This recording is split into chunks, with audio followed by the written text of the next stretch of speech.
Hello students, today we will discuss tidal energy. Tidal energy. So basically it is a type of renewable energy.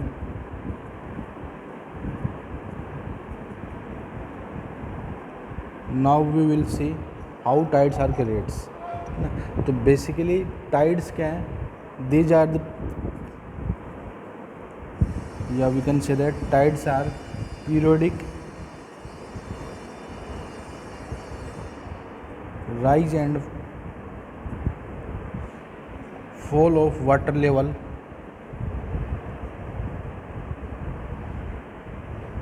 of sea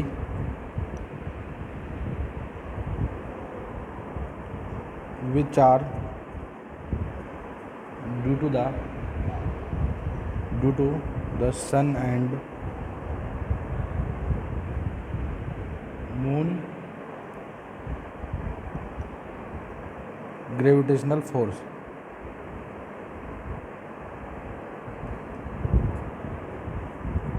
ठीक है बच्चों, तो basically जो सन and moon का जो gravitational force है उसकी वजह से अर्थ सरफेस पर जो वाटर बॉडी है उनका water level rise and down होता रहता है, राइज एंड फॉल होता रहता है। उसकी हेल्प से हम इलेक्ट्रिसिटी का जनरेशन कर सकते हैं।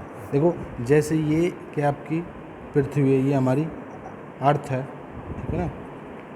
इस अर्थ पर आपको पता है 71% तक वाटर है, ठीक है ना। ओशियन बॉडी है तो 71% क्या है, इस पर वाटर है।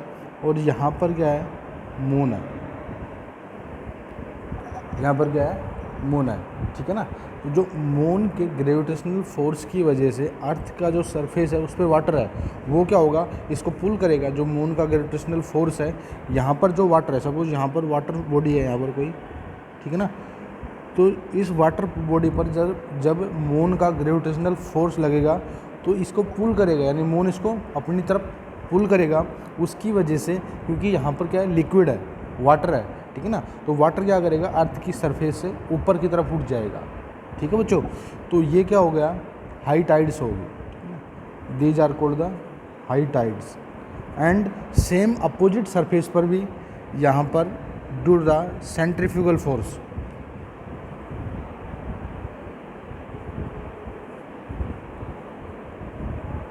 Due to the centrifugal force यहाँ पर हाई टाइड्स क्रिएट होंगे, हाई टाइड्स क्रिएट होंगे, ठीक है ना। अब देखो यहाँ पर जो मून है, यहाँ पर जो हो रही है हाई टाइड्स क्रिएट, वो मून के ग्रेविटेशनल फोर्स की वजह से हो रही है।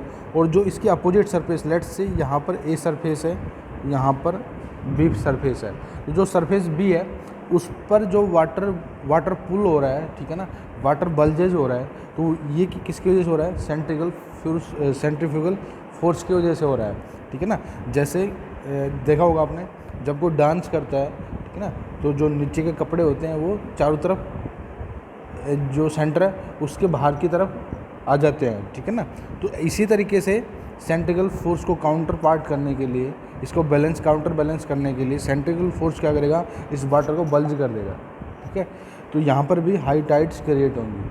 और जो पॉइंट यहाँ पर कोई पॉइंट सी है, यहाँ पर कोई पॉइंट डी है, तो जब यहाँ पर जो स्ट्रेच हो रही है, इस तरीके से स्ट्रेच हो रही है, तो यहाँ का जो लेवल है, वाटर का जो लेवल है वो डाउन हो जाएगा। तो यहाँ पर लो टाइड्स क्रिएट होंगी। पॉइंट ए एंड बी पर या हाई टाइड्स क्रिएट होंगी, हाई टाइड्स क्रिएट होंगी। और जो पॉइंट सी एंड डी है वहाँ पर लो टाइड्स क्रिएट होंगी। अब बेसिकली यहाँ पर जो मेन रेस्पॉन्सिबल है हाई टाइड्स के लिए, वो बेसिकली मून रेस्पॉन्सिबल है। अब ये नहीं कह सकते जो मून का फोर्स है वो सन के फोर्स से ज़्यादा है, बट जो डिफरेंशियल फोर्स है,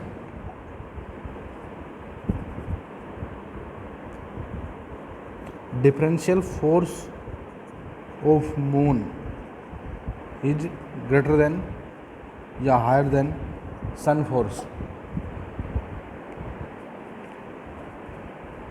सन फोर्स, ठीक है ना। सन क्या है, मून से ज़्यादा दूर है, ठीक है ना। अर्थ की जो सरफेस है उससे सन ज़्यादा डिस्टेंस पर है, मून कम डिस्टेंस पर है। तो जो पॉइंट ए एंड जो पॉइंट बी है, इन दोनों का जो डिफरेंस है, डिफरेंशियल फोर्स है, मून की वजह से ज़्यादा लगेगा, है ना। तो जो मेन रेस्पॉन्सिबल है वो मून रेस्पॉन्सिबल है, बट इन केस यहाँ पर अगर सन भी इनके एकदम स्ट्रेट सरफेस में आ जाए, ठीक है ना, सन इसके स्ट्रेट सरफेस में आ जाए, तो इस केस में सन भी इसको ऐड कर रहा है, ठीक है ना, यानी gravitation force due to the moon and gravitation force due to the sun इसको ऐडअप कर रहे हैं, ठीक है ना, ऐड कर रहे हैं, जो मून का जो ग्रेविटेशन फोर्स है उसको ऐड कर रहे हैं। तो यहाँ पर और ज़्यादा जो टाइड्स हैं उनकी हाइट ज़्यादा हो जाएगी, ठीक है ना। तो हम इनको स्प्रिंग टाइड बोलते हैं, स्प्रिंग टाइड्स, ठीक है ना। तो ये स्प्रिंग टाइड कहलाती हैं जब तीनों ही एक सिध में आ जाते हैं, अर्थ मून एंड सन। उस समय क्या होगा, जो सन का ग्रेविटेशनल पुल है वो मून के ग्रेविटेशनल पुल को सपोर्ट करेगा। तो उस केस में जो टाइड्स आएंगी उनकी रेंज ज़्यादा हो जाएगी, तो उसको बोलते हैं स्प्रिंग टाइड्स। और जब ये इस तरीके से कुछ हो जाएगा, ठीक है ना, यहाँ पर सन आ जाएगा ज़्यादा, इसके इस कंपेरिजन में ज़्यादा बड़ा, अर्थ के कंपेरिजन में यहाँ पर छोटा दिखा रखा है, बट साइज इसका बड़ा है सन का। तो अब क्या होगा, ये इसको सब्ट्रैक्ट करेगा या इसका अपोज करेगा, जो मून का जो ग्रेविटेशनल फोर्स है इसका अपोज करेगा। तो यहाँ पर point C and point D पर जो टाइड्स हैं वो कम लो और भी ज़्यादा लो हो जाएंगी, ठीक है ना। तो यहाँ पर नेप टाइड बोलते हैं इसको,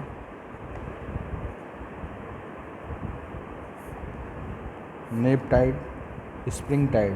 तो बेसिकली हाई टाइड्स क्या होती है, मून के ग्रेविटेशन पुल की वजह से, लो टाइड्स मून के ग्रेविटेशन पुल की वजह से, स्प्रिंग टाइड्स जब सन का ग्रेविटेशन पुल मून के ग्रेविटेशन पुल में सपोर्ट कर रहा है, तो उस केस में जो टाइड की रेंज है वो और ज़्यादा होंगी, तो उसको हम स्प्रिंग टाइड बोलते हैं। यहाँ पर जो अगर ये तीनों परपेंडिकुलर है तो उस केस में ये इसको अपोज करेगी, जो मून का ग्रेविटेशन पुल है उसका अपोज करेगी, तो उसको हम नेप टाइड बोलते हैं, ठीक है ना। तो जो ये नेचुरली वाटर क्या हो रहा है, अप एंड डाउन हो रहा है, जो लेवल है वाटर का अप एंड डाउन हो रहा है, उसकी हेल्प से, जो वाटर के अंदर काइनेटिक एनर्जी है उसकी हेल्प से हम इलेक्ट्रिसिटी का जनरेशन करते हैं, ठीक है ना। तो उसके लिए हमें क्या क्या चाहिए, देखो वाटर का जो लेवल है इंक्रीज हो रहा है, ठीक है ना, तो उस वाटर लेवल को हम दूसरी तरफ कलेक्ट कर लेंगे, यानी जैसे ये आपका सी है, ठीक है ना। जब टाइड्स आएंगे इसके अंदर, जब हाई टाइड्स आएंगी, तो उस केस में क्या होगा, जो वाटर का जो लेवल है वो इंक्रीज हो जाएगा, ठीक है ना। वाटर का जो लेवल इंक्रीज हो जाएगा, तो यहाँ पर क्या बना देंगे हम, एक डैम लगा देंगे यहाँ पर, है ना, जो इसका कॉर्नर पार्ट है या जो इसका नैरो गेज, यहाँ पर जो नैरो वे, ठीक है ना, यहाँ पर हम एक डैम क्रिएट कर देंगे आर्टिफिशियली, और जो वाटर का जो लेवल इंक्रीज हो रहा है इसको हम यहाँ पर कलेक्ट कर लेंगे, ठीक है ना। इसको हम एस्टूरी बोलते हैं, एस्टूरी। जैसे पंप स्टोरेज पावर प्लांट के अंदर किया था, वैसे ही जो नेचुरली वाटर का लेवल अप एंड डाउन हो रहा है उसकी हेल्प से वाटर को हम फिल कर लेते हैं यहाँ पर डैम के अंदर, ठीक है ना, डैम के अंदर फिल कर लेंगे, ठीक है। तो अब देखो, जब हाई टाइड्स हैं,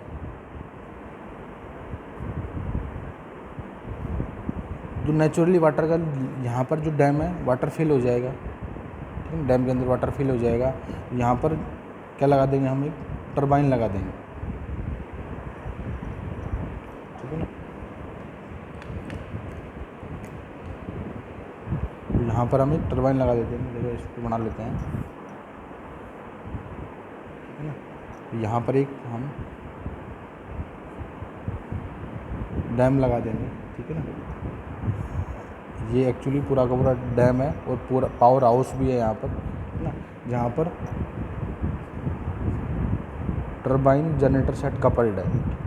तो इस तरफ से हम वाटर फ्लो कराएंगे नेचुरली, तो वाटर की काइनेटिक एनर्जी की हेल्प से ये टरबाइन रोटेट करेगा, जिसकी हेल्प से हम इलेक्ट्रिसिटी का जनरेशन करवा सकते हैं। ये during the high tides level आएगा,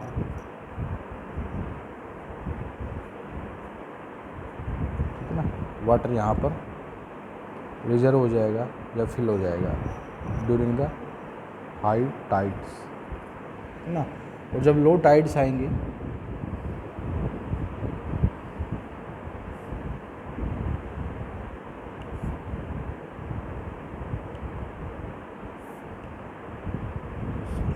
डैम है, ठीक है ना। तो जब लो टाइड्स आएंगी उस केस में तो जो यहाँ पर वाटर है, ठीक है ना, यहाँ जो वाटर लेवल है वो सी के वाटर लेवल के कंपैरिजन में ज़्यादा है, ठीक है ना। क्योंकि यहाँ पर जब लो हाई टाइड्स आई थी तो यहाँ पर क्या किया हमने, वाटर को इसकी तरफ ट्रांसफ़र कर दिया, एस्चुरी की तरफ ट्रांसफ़र कर दिया। यहाँ पर वाटर लेवल हाई हो गया इसके कंपैरिजन में, हाई टाइड्स की, यानी जो वाटर यहाँ का वाटर यहाँ पर शिफ्ट हो गया, ठीक है ना। बट जब लो टाइड्स आएंगी, यहाँ पर लो टाइड्स आएंगी तो यहाँ पर इस तरफ से वाटर फ्लो करेगा, ठीक है ना। तो इस तरफ से वाटर फ्लो करेगा, यहाँ मैं डायरेक्शन दिखा देता हूँ। ये वाटर फ्लो है, हाई टाइड्स में वाटर फ्लो करेगा सी से बेसिन की तरफ, ठीक है ना, बेसिन या एस्चुरी की तरफ, टेक्निकली एस्चुरी बोलते हैं इसको। और लो टाइड के अंदर वाटर आएगा एस्चुरी से सी की तरफ, तो ये किस में कलेक्ट हो जाएगा, सी के अंदर कलेक्ट हो जाएगा। तो actually this is the reversible process,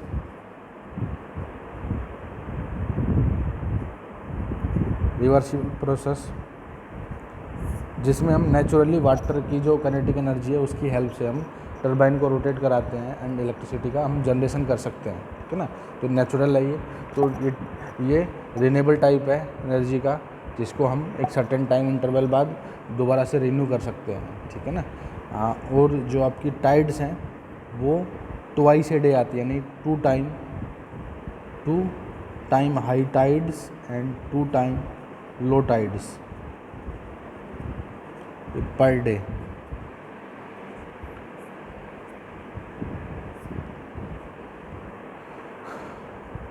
ना तो ये इसकी हेल्प से हम वाटर का यूटिलाइज कर सकते हैं, ठीक है ना, और हम इलेक्ट्रिसिटी का जनरेशन कर सकते हैं। अगर इसका एडवांटेज देखें एंड डिसएडवांटेज दोनों को कंपैरिजन कर लेते हैं।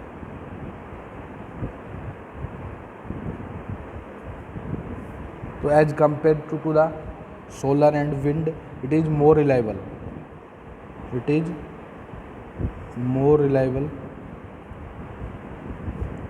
As compare to the solar and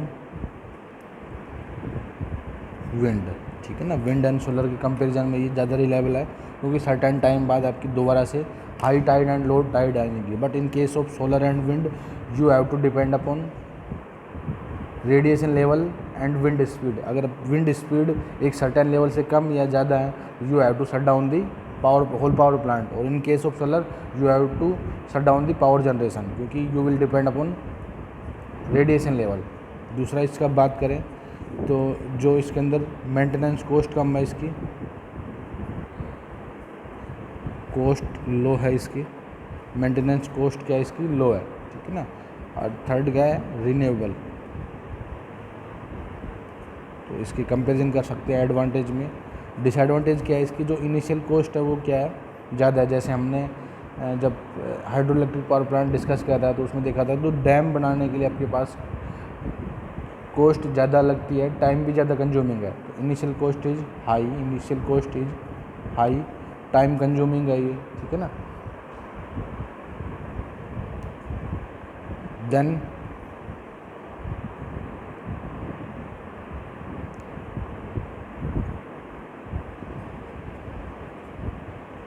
aquatic animal, harmful for the aquatic animal, क्योंकि हम टाइडल पावर प्लांट डिजाइन करने के लिए we have to design a dam बनाएंगे तो हमें किसी पर्टिकुलर एरिया पे अगर डैम कंस्ट्रक्ट करेंगे तो वहाँ का जो एक्वेटिक एनिमल है उनको हार्म पहुँचेगा, ठीक है ना। तो ये यहाँ इसके डिसएडवांटेज हो गए।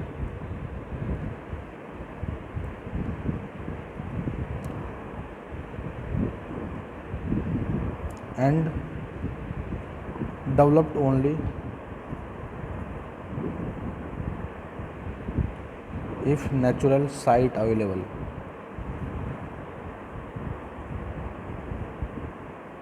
तो ये भी इसका एक डिसएडवांटेज है, क्योंकि ये हर जगह हम इसको सेटअप नहीं कर सकते। We have to design a power plant based on natural site, क्योंकि एक पर्टिकुलर प्लेस पे ही वाटर बॉडी होगी, लार्ज वाटर बॉडी होगी, वहीं पर ये फिनोमेना आकर होगा।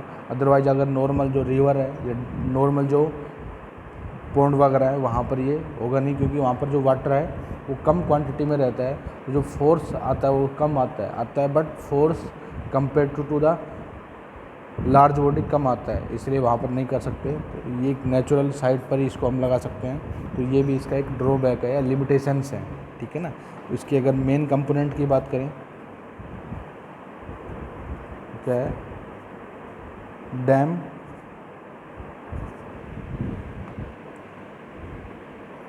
पावर हाउस जिसके अंदर टरबाइन जनरेटर सेट लगे रहते हैं, एंड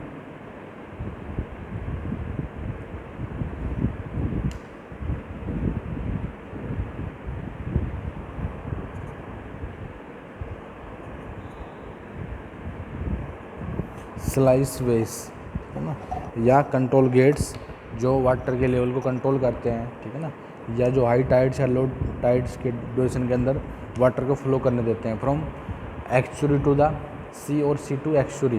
तो ये भी एक इसका मेन कंपोनेंट है, बाकी सब इसके सपोर्टिंग कंपोनेंट है। Thank you.